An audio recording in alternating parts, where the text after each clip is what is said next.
Thank you so much for joining me today. Today we're going to make this simple card using watercolor to coordinate with our paper. So I've got this paper pad here which I picked up from Michael's. It's a glitter card, but it's not a coarse glitter card. It's like a sheen, super ultra smooth glitter card, and I've been wanting to use it for ages. So I picked this blue. I had my neighbor's birthday, which I didn't realize until I saw it on Facebook, and so I thought I'd quickly make him a card. So I've got my Arteza Expert watercolor paper here, or a cardstock. It's very thick. And I'm just going to cut it to make a front panel. I've also got my Arteza watercolors. I've got a few different watercolors, but this is the one that I go to the most. I like it the most. It's got a really nice color range and it's really pigmented paint. So I love using it. And what I wanted to do was find one that was very similar to my glitter paper so that I could kind of make a background that kind of blended in with that paper a bit and kind of complemented it. So you've seen me do this technique before. This is one of my new, obviously, favorite techniques. I wet my watercolor paint and then I've just got quite a thick, sort of fluffy brush, and I'm just blobbing the color on all around my paper. Now my jar of water on my desk was quite dirty, so I was spraying my paintbrush directly to kind of get it a bit more wet. And all I do is I take my watercolor cardstock and just stick it down in that paper. So I'm doing this one here and it's not quite getting the effect I was going for in terms of what I wanted for a background. So I set that to the side because I've got another plan for it, which you'll see later on. And I decide to not wet the paper first and just to stick it down in that leftover paint. And then I'm going to heat set it with my little drying tool and stick it down again. And I'm liking this effect a lot more. This is kind of what I was going for. I wanted something a bit more random, a bit more blotchy, but I want to fill in all those white spaces. So in a minute you'll see me go for a second color because I don't want it to all be one color. I think it'd be quite boring, a bit bland. So I'm adding in a bit of a teal kind of greeny blue color. This mat I'm working on is just one of these oven baking mats. It's a non-stick surface, so it's really nice for applying paints down and being able to do this technique on. You could also use the back of a DVD case. You know, basically anything that won't absorb liquid will work great for this technique. So here I'm just picking up more color. I'm trying to fill in those white spots that you can see, just because I want the card to be nice and solid. Next, I'm going to cut a panel for the back of my card to go behind that bit there, as you can see here. And I'm just checking that my measurements have worked out well. I use a standard UK size card base. I've got these little letters which I picked up from AliExpress, and I'm just going to spell out the words happy birthday, and then I'm also going to spell out my neighbor's name, which is Ali. And so I'm just kind of planning out and pulling them out and making sure that I've got them all, and just putting them on my mat. Now this mat is an Altenew sort of mixed media mat. It's really good because it's not sticky, but it's kind of like a rubber. So, well, I guess silicone, so it doesn't shift when you put things on it. My letters aren't going to slide around. Nothing's going to slide around. It's quite a tacky almost surface. So I'm just getting all my letters ready. And obviously I've got doubles, so I'm going to have to recut some of my word. I really struggled with this because at first I thought I'll line it all up and I'll use the grid lines on my mat to lay out happy birthday. But obviously I can't do the Y because I don't know how much space the extra P is going to take up. So the first bit was quite easy. I put it down on my card, run it through my die cutting machine, and I've got happy. And then I was going to try and line it all up again on my grid mat, but realized it was really difficult to do. And also my tape, no matter what I did, my tape took off a bit of my paper, which was a bit annoying. But thankfully, because it's such a thick cardstock and it was so saturated, you can't even tell that some of that paper got lifted. So in the end, all I did was line up those extra letters and just kind of put them on top. And then I just eyeballed the happy birthday, the birthday part of the happy birthday. And I think it worked out just fine. Again, I used my tape, but I do use my little embossing buddy to kind of de-stick it. And on my second round, I've got this tape here, which is from AliExpress. It's a much lower tack adhesive. It's like Post-it note tape, but again, this still pulled up some of my paper, even though it's ridiculously low tack. I think it pulled up the paper because the purple tape had already loosened it a bit.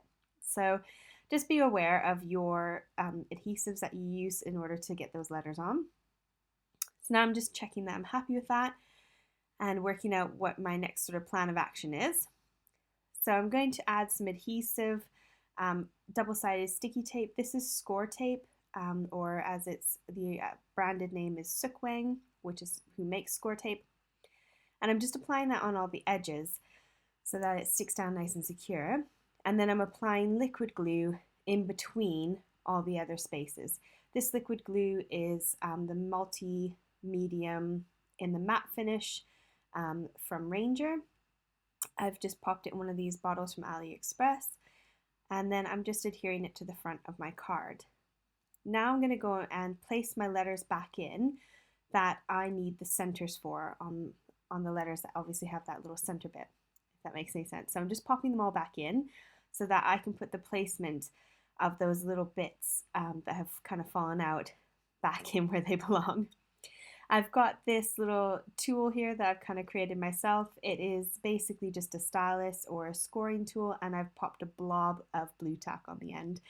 I've kind of made my own little sticky tool because I kept misplacing mine and it wasn't working that well, and then I actually found that this works so amazingly well for picking up all these little bits. It picks up gems and jewels so nicely.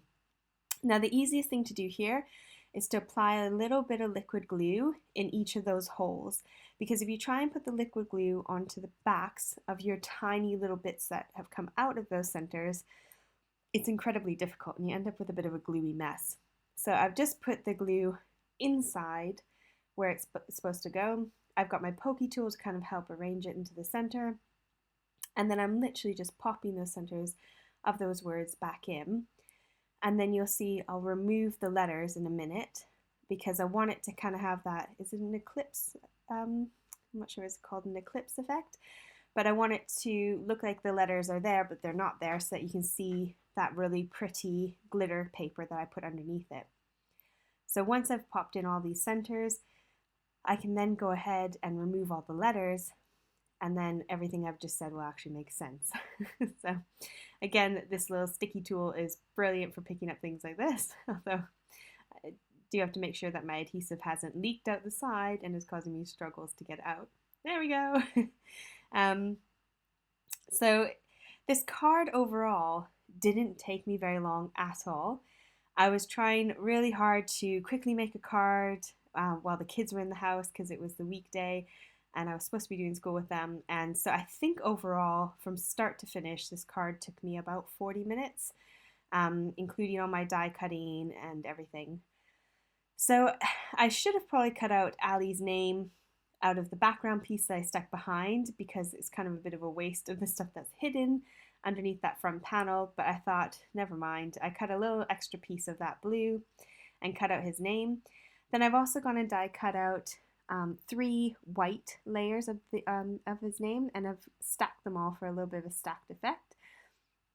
All my cardstock I get from Lime Tree Crafts here in the UK, apart from obviously that glitter card, which I got from Michael's in Canada. And my card base is also from Lime Tree Crafts in the UK, sorry. Now I'm just going to adhere down his name onto the front right underneath that little happy birthday.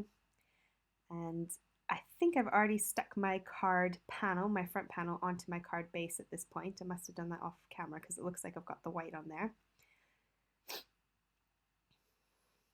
So it's just really simple, quite easy, quite quick cards. Just sharing with you how you can quickly make a card. So there's that panel we made in the beginning that we didn't really like. So I'm going to cut some silver balloons out with my Stampin' Up! Balloon punch, and then I'm also going to cut out some blue balloons. And this worked out great because I know that that blue matches with my card and kind of coordinates. So it was a fun, happy accident. So here I just kind of play with my balloons and try and work out how I want them to look, how I'll stack them. In the end, I go for 3 balloons and I want them on that corner. So on some of them I put on some foam, on some of them I just put glue. And this foam here is from Alina's shop on AliExpress. These are some of the foam squares that she sells, and they're really, really good, really sticky and adhesive. I quite like them. And I'm just adhering that one in the middle. And then that last one I'm going to put on half a foam side and then half glue, because it's kind of half resting on the balloon and half on the base of the card, so I didn't want it to kind of be lopsided. So I just adhere that one on there. And I've got my Nouveau glue there, which I'm using, which is another one of my favorite glues. Now they kind of looked like they were just hanging out there and I didn't know what to do, so I thought I'll just draw some strings. Now my drawing ability is horrendous, but I had to have a go anyways because I didn't know what else to do to make those balloons not so floaty. Like I wanted to kind of tether them, make them look like they were intentionally there, not that they were just flying past. So I draw myself a little bow, holding all the balloons together, and then I kind of just trail the string off and then off to the side of the card. So it kind of made it feel like it came together a little bit more. And that's the end of my card tutorial. Really quick, really simple, and really easy. Thank you so much for joining me. Take care. Bye.